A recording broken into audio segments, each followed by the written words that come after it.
जेठानी का ससुराल पार्ट 1। गुप्ता जी का परिवार खुशहाल था।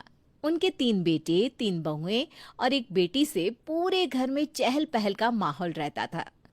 जॉइंट फैमिली में होने की वजह से सब लोग मिल बांटकर घर की खुशियां और गम दोनों सह लेते थे। सबसे बड़े बेटे अजित की पत्नी विशाखा, दूसरे बेटे अमन की पत्नी काव्या और सबसे छोटे बेटे आशीष की पत्नी रुचि और साथ में गुप्ता जी की बेटी निष्ठा। कुल मिलाकर खुशहाल परिवार। उस दिन सुबह का वक्त था। गुप्ता जी, उनकी पत्नी और बाकी का सारा परिवार साथ में बैठकर चाय पी रहा था, लेकिन सबसे बड़ी बहू विशाखा कहीं नजर नहीं आ रही थी। अरे अजित बेटा, क्या हुआ? आज विशाखा सोकर नहीं उठी? तबीयत तो सही है ना उसकी? नहीं माँ, सोकर तो कब की उठ गई थी। कह भी रही थी कि अभी कमरे से बाहर आती हूँ। पता नहीं फिर क्या हुआ। हाँ भैया, हमेशा भाभी सबके लिए चाय बनाती है, लेकिन आज तो वो नजर ही नहीं आ रही। अभी कुछ देर पहले भाभी ने मुझे कमरे में बुलाया था और कहा था कि आज चाय मैं बना दूं। शायद उनकी तबीयत ठीक नहीं है। अरे, उन्होंने मुझे भी नहीं बताया। चाय मैं बना देती। कल शाम को भी भाभी की तबीयत कुछ खराब लग रही थी। मैंने पूछा भी, उन्होंने कहा कि बस हल्का सा सर दर्द है। क्या बात है विशाखा बहू, तुम्हारी तबीयत ठीक नहीं है क्या? अगर ऐसा है तो अपने कमरे में जाकर आराम कर लो बेटा। हाँ बेटा, तुमने हमें बताया क्यों नहीं? अजित, तुम बहू को डॉक्टर को दिखा कर लाओ। मम्मी जी, पापा जी, मेरी तबीयत ठीक है। हाँ, आप सब लोगों के लिए खुशखबरी है। खुशखबरी? कैसी खुशखबरी भाभी, जल्दी सुनाइए ना। पूरा परिवार यहाँ बैठा है। अगर आज सुबह सुबह अच्छी खबर सुना देंगी तो सबका दिन अच्छे से निकल जाएगा। हाँ भाभी, रुचि भाभी ठीक कह रही है। बताइए ना, क्या है गुड न्यूज़? बात ऐसी है मम्मी जी, पापा जी अब दादा दादी बनने वाले हैं। कुछ दिनों से मुझे चक्कर आ रहे थे, लेकिन समझ में नहीं आया कि बात क्या है। अभी चेक किया तो पता चला कि मैं प्रेग्नेंट हूँ। अरे वाह भाभी, आपने तो कमाल की खबर सुना दी। हाँ भाभी, अब मैं और आशीष चाचा बन जाएंगे। देखा विशाखा, तुम्हारी खुशखबरी सुनकर तो पूरा परिवार नाचने लगा है। वैसे जॉइंट फैमिली में यही तो कमाल की बात होती है। हंसते खेलते सारे काम हो जाते हैं, किसी को पता ही नहीं चलता। अकेले रहो तो ये सारी जिम्मेदारियां संभालना मुश्किल हो जाए। हाँ बेटा, बात तो तुम्हारी सही है। अब देखो ना, मेरे तो हाथ पैर जवाब दे चुके हैं। मुझसे तो कुछ होता ही नहीं, लेकिन रुचि और काव्या मिलकर सब संभाल लेंगी। हाँ मम्मी जी, आपकी बात बिल्कुल सही है। अगर मेरी जॉब ना होती ना तो सच में मैं पूरा दिन भाभी के पास रहती। लेकिन आप तो जानती है, मैं सुबह 9 बजे निकलती हूँ और शाम को 6 बजे घर आती हूँ। अब पर काव्या है ना। रुचि भाभी, आपकी बात बिल्कुल सही है, लेकिन मेरी गुड़िया अभी सिर्फ 6 महीने की है। और वैसे भी विशाखा भाभी की तो ये दूसरी प्रेगनेंसी है। उन्हें तो सब कुछ पता है। उन्हें किसी की सार संभाल की ज़रूरत नहीं है। पर हाँ, अगर कभी भी ज़रूरत पड़ी तो मुझे पता है निष्ठा चुटकियों में सारे काम कर देगी। मैं ज़रूर करती। वैसे भी विशाखा भाभी मेरी बहुत फेवरेट है, लेकिन क्या है ना, कॉलेज का आखिरी साल है।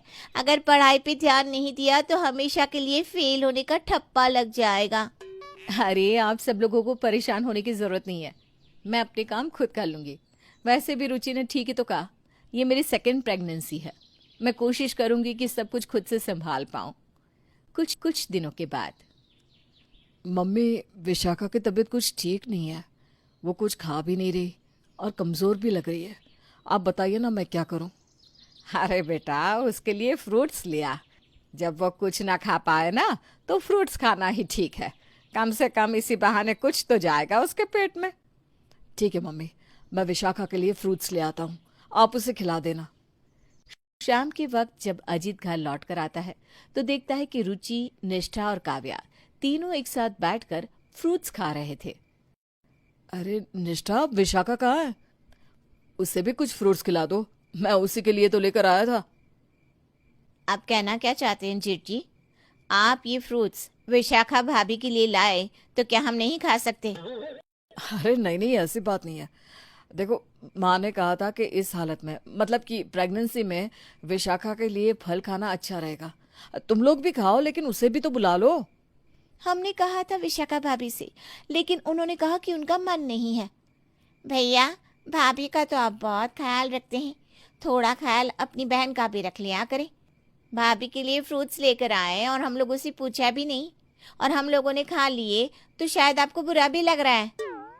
तुम सब मेरी बातों का गलत मतलब क्यों निकाल रहे हो? मेरे पूछने का बस ये मतलब था कि विशाखा ने कुछ खाया या नहीं। भैया, मैं तो अभी अभी ऑफिस से आई हूँ, मुझे भाभी के बारे में कुछ नहीं पता।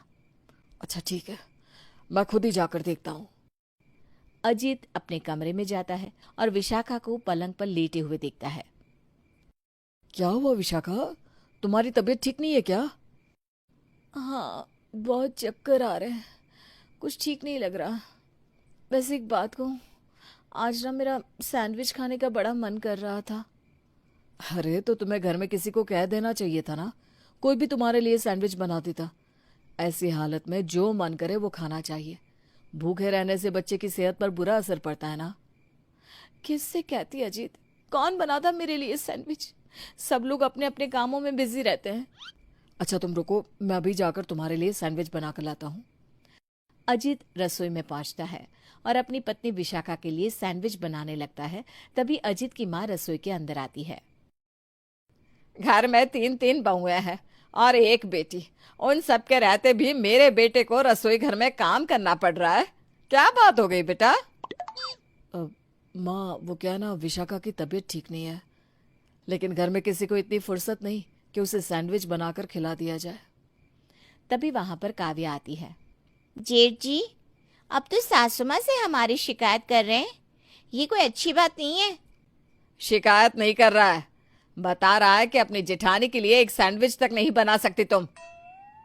मम्मी जी, आपको पता है ना मेरी गुड़िया कितनी छोटी है, मेरा पूरा दिन उसी के काम में निकल जाता है और मैं थक जाती हूँ।